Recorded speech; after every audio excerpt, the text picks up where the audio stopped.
ନମସ୍କାର, ମୁଁ କୈକେୟୀ MTVକୁ ଆପଣମାନଙ୍କୁ ସ୍ୱାଗତ ଜଣାଉଛି। ଶୀତ ଦିନଟି କାହା ପାଇଁ କେମିତିକା? କିଏ ବର୍ଷ ଯାକ ଚାହିଁ ବସିଥାନ୍ତି ଥଣ୍ଡା ପଡ଼ିଲେ ଦେହକୁ ଆରାମ ଲାଗିବ, ମୌସମ ଉଲ୍ଲସିତ ରହିବ, ପିକନିକ୍ ହେବ, ମଜା ମୌଜ ଭୋଜି ଭାତ ହେବ, ତ ଆଉ କାହା ପାଖରେ ଶୀତ ବସ୍ତ୍ର ଖଣ୍ଡେ ନଥାଏ ଶୀତରୁ ନିଜକୁ ରକ୍ଷା କରିବାକୁ। କିନ୍ତୁ ଆଜି ବି କିଛି ସହୃଦୟ ବ୍ୟକ୍ତି ଅଛନ୍ତି ଯିଏ ଦୁଃଖୀଙ୍କ ପାଇଁ ସର୍ବଦା ଚିନ୍ତିତ ଥାନ୍ତି।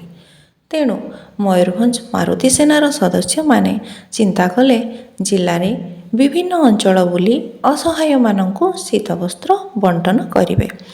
ତାପରେ ବିଭିନ୍ନ ଏରିଆରେ ଅସହାୟ ମଉସା ଓ ମାଉସୀମାନଙ୍କୁ ଶୀତବସ୍ତ୍ର ବଣ୍ଟନ କରାଗଲା।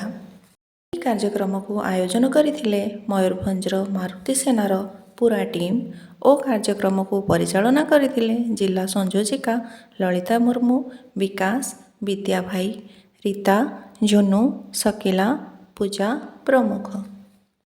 ମୟୂରଭଞ୍ଜରୁ ରିପୋର୍ଟିଂ ସୁଲୋଚନା ସାହୁଙ୍କ ସହିତ ପ୍ରଦୀପ ମହାପାତ୍ର, MTV।